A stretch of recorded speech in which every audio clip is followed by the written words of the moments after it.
मखल मथेल मणिपुर चैनल मयामबुई कोकलोना खोइरमजरी ngasisu mayamgidamakta manipuri horror story ama puduna lakchari horror story asigi maming ningam hawdraba thawaigi mihat wari asi hingliba amadi sikraba kanagumbi amataga mari rinajadi aibana wakhana thagatcharaga tabiriba singi nungynabagidamакta semjaba wari ni hojik mayam khudol tamjari manipuri horror story ningam hawdraba thawaigi mihat nong numidang ama nong thili taba numit amada baiga laikai gi marup tinaba chatluraga halakhi matamsi pangthing thingri numidang gi pung mapan muktamak tabada ngai bani matam masida baiga gi tungda mi ama inarakpagum short lawba makhon ama tarakhi baigana kanano nei haiduna tung onduna yingi adubu kanasu leiramde baigana ngaihak lepaga akoibadu koilei leiduna yingi baigasi achumba chatpa thona phaba police inspector amani maramasina baiga thoidongna masada akiba pokte asumna mafam aduda torchlight kaptuna koilei leiduna yingi adubu kaisu taroktaba adudagidi mahak yumlomda lakle asumna baiga yum jowduna sak charaga tumkhre adubu magi mama mapa amadi magi nupi angang singdi tv yengduna leiri matam asida baiga gi mamangda baigana lamhang amada mathanta duty tawringai magi manakta nupi macha ama kanna chelakhi nupi macha adu masa su yamna chokthana ukhi magi matungda makokna hui gi panba aduga masana mi oiba akiba phanglaba miui kayana mabu tanarakli nupi macha aduna sar aibo takanbiyo amuk takanbiyo haiduna chensilakhi matam asida nupi macha aduna inspector baigagi manak chawgotaba khajitang ngaiba matam aduda huigi makok panba miyoising aduna nupi macha adubu masam paiduna chingkhi marudagi nongpok kharam pangna sor laktuna chingkhai nupi macha aduna akanba khonjel ga loinana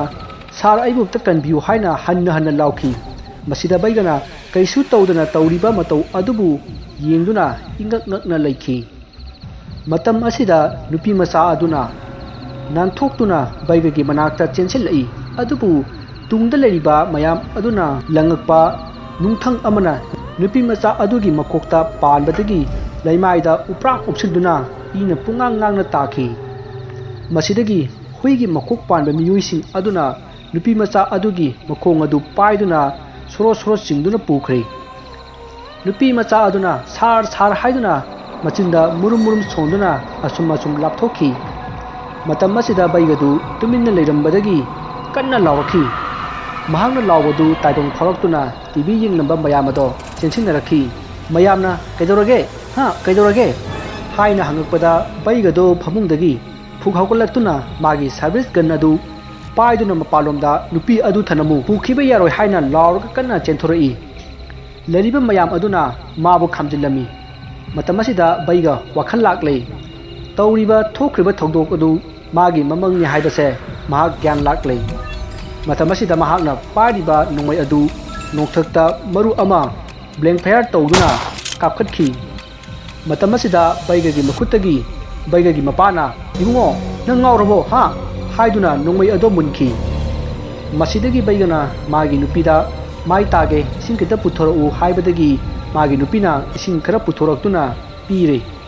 asumna baiga mamai tathoklaba matung magi mamangda thokiba thodoksin adu mayamda tamkhi masida mapana hera mangi wabo mapumang kashu khalurunuko asumna haiduna makoi magi kada tumma changnakhre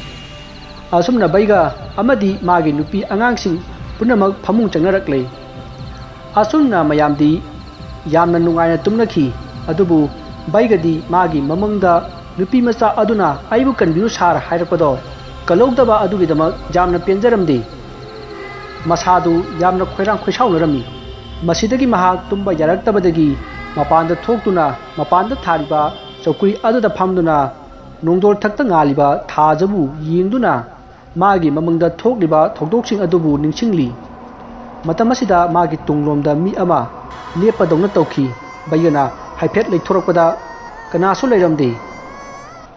matam asida baigana khali ngasai sulambida lai gi oiba sawum ama fangi ꯍꯧꯖꯤꯛꯁꯨ ꯐꯪꯉꯤ ꯃꯪꯗꯁꯨ ꯑꯋꯥꯕ ꯐꯠꯇꯕ ꯃꯪ ꯃꯪꯉꯤ ꯃꯁꯤꯅꯗꯤ ꯑꯩ ꯂꯥꯏ ꯑꯃꯅ ꯀꯣꯏꯁꯦꯟ ꯁꯦꯟꯅꯔꯁꯦ ꯑꯩꯕꯨ ꯃꯥꯏꯕ ꯑꯃ ꯌꯦꯡꯊꯣꯛꯁꯤꯔꯅꯦ ꯑꯁ ꯌꯦꯡꯉꯣꯏꯗ ꯑꯩꯅ ꯀꯅꯥꯗ ꯀꯔꯤ ꯂꯥꯟꯗꯅ ꯂꯥꯏꯅ ꯑꯩꯕꯨ ꯍꯥꯠꯀꯗꯧꯔꯤꯕꯅꯣ ꯀꯥꯟꯅꯗꯦ ꯇꯨꯝꯃꯒꯦꯗ ꯍꯥꯏ ꯑꯩꯒꯤ ꯇꯨꯡꯗ ꯂꯩꯔꯤꯕ ꯂꯥꯏ ꯑꯩ ꯇꯨꯝꯃꯒꯦꯀꯣ ꯍꯣꯔꯦꯟ ꯃꯪꯗ ꯑꯃꯨꯛ ꯇꯝꯅꯔꯛꯀꯅꯨꯀꯣ ꯑꯁꯨꯝꯅ ꯕꯩꯒꯅ ꯋꯥꯈꯜꯅ ꯁꯥꯒꯠꯂꯒ ꯂꯥꯏꯗ ꯋꯥ ꯍꯥꯏꯔꯤꯕꯅꯤ ꯍꯥꯏꯗꯨꯅ ꯍꯥꯏꯔꯝꯃꯒ ꯏꯃꯨꯡ ꯆꯪꯉꯛꯇꯨꯅ ꯇꯨꯝꯈ꯭ꯔꯦ ꯃꯁꯤꯒꯤ ꯃꯇꯨꯡ ꯕꯩꯒ ꯃꯊꯪꯒꯤ ꯅꯣꯡꯉꯥꯟꯕꯗ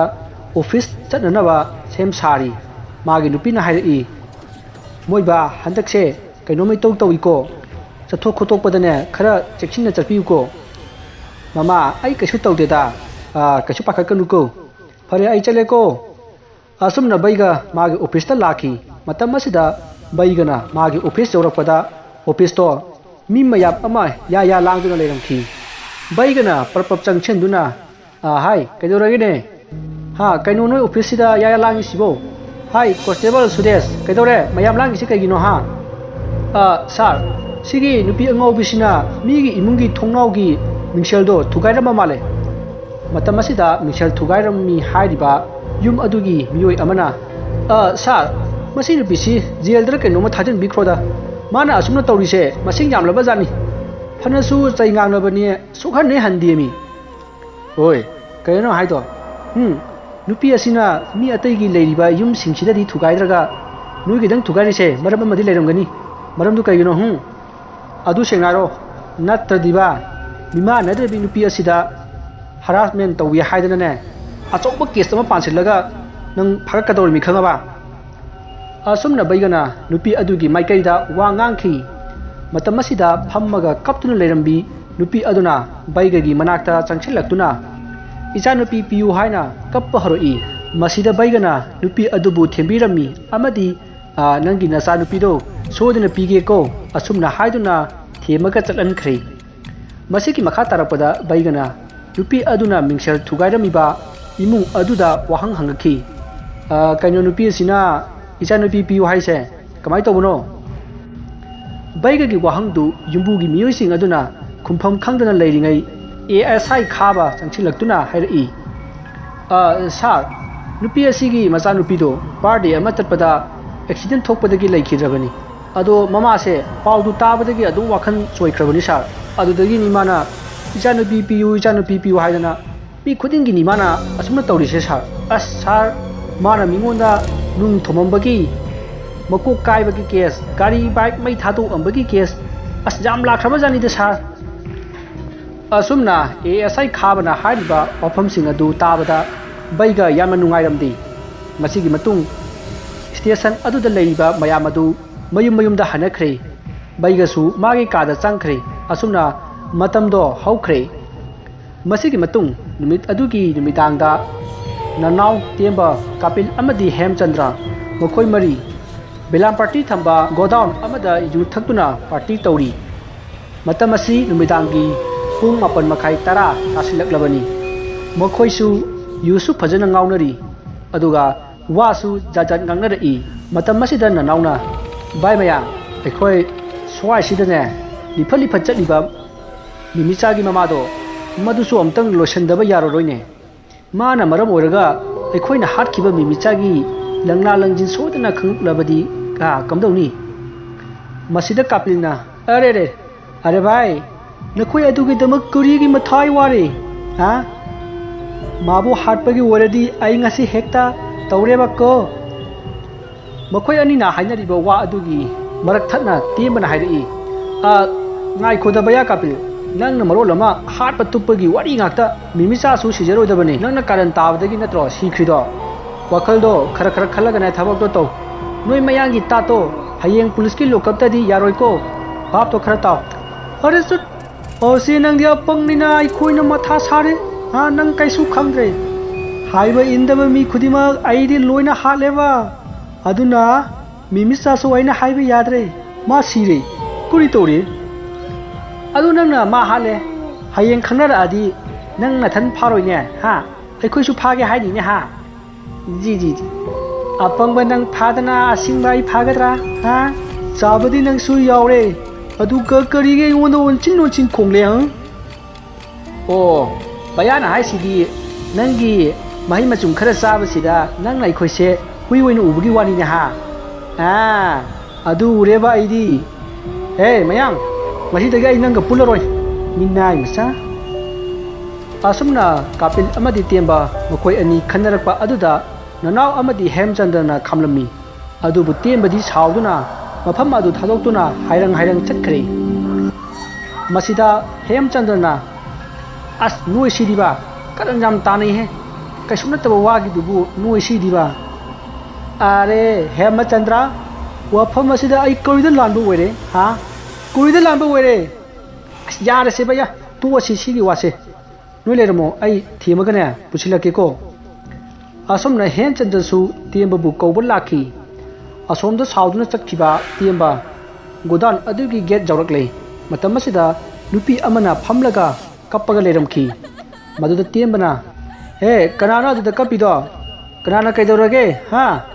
ꯑꯊꯦꯡꯕꯁꯤꯗ ꯁꯤꯕ ꯊꯣꯔꯛꯏꯔꯣ ꯁꯦ ꯁꯤꯒꯦ ꯍꯥꯏꯔꯗꯤ ꯁꯤꯒꯤ ꯒꯣꯗꯥꯎꯟꯁꯦ ꯁꯤꯗꯒꯤ ꯆꯣꯡꯊꯔꯛꯑꯣ ꯑꯗꯨꯒ ꯁꯤꯌꯨꯅꯦ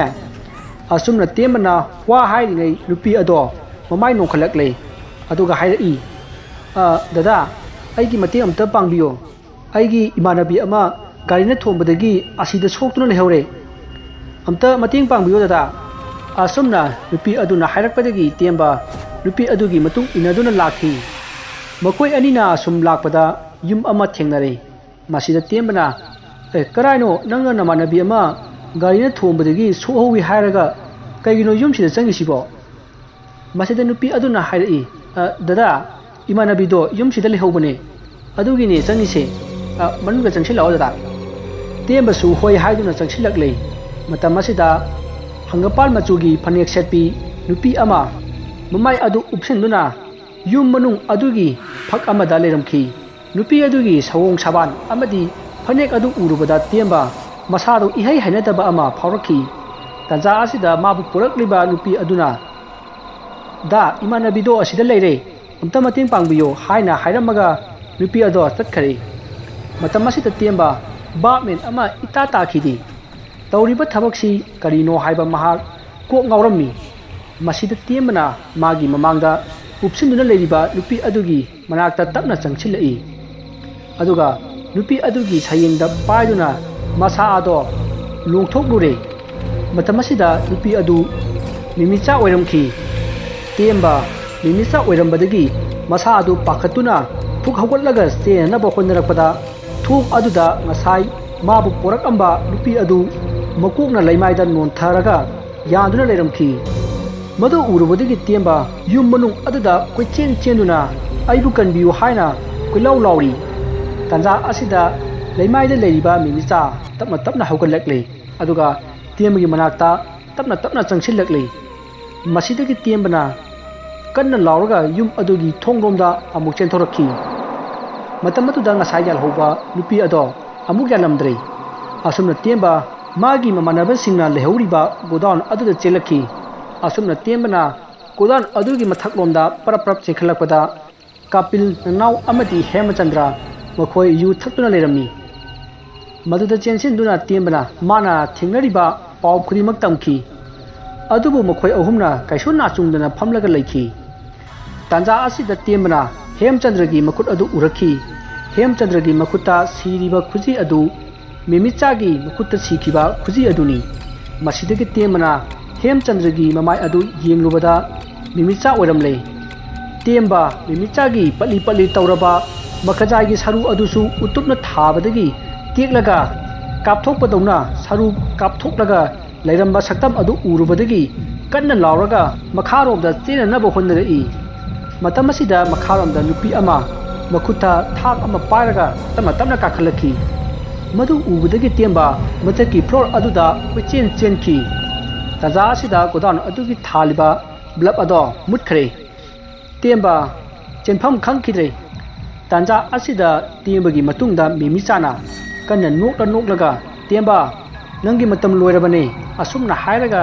कन्ना नोकलखी मसिदगी तेंबा किमन खिदुना अतोप का अमदा चेलिबनी हादुना चेलुबदा फ्लोर अदुगी मताय अदु ओरंबदगी मखोंग नांथादुना लैमायदा ताखी asumna ahing aduda tiembagi mapunsi loikhre tiembagi mamanaba makhoi ahumdi tiembana sauduna satkraba matung makhoi su kona amuk pulasi haiduna chaknakrabani tiembana ngasai uriba mamanaba sing adudi mimisa gi thawaina tiembagi mamita uhanbani masigi matung nongalakpada godown aduda thabak tawba miyoising laknaba haurakle matamasida tiembana sirga leiramba aduda mayamna police kauki matamasida baiga afam aduda lakhi baigana misi adugi matangda yamna kupthana yengsilki kari manamgi damak mahakna mathakta songtharaga siriba janone as nakoi khara mathakta kakalaga amukta check taw phani sir asumna baigana mathakki floor adu check tawki matamasida ngarang makhoina yu thaklambagi yu likli amadi makhoina charam thaklamba pochai kaya phangki masidagi police singna tiembagi asiba hakchang adu postmortem gi damak puki tiembana sidingegi mamangda yu yamna thakki haibasi magi postmortem gi report tagi khangki masidagi baigana numit aduda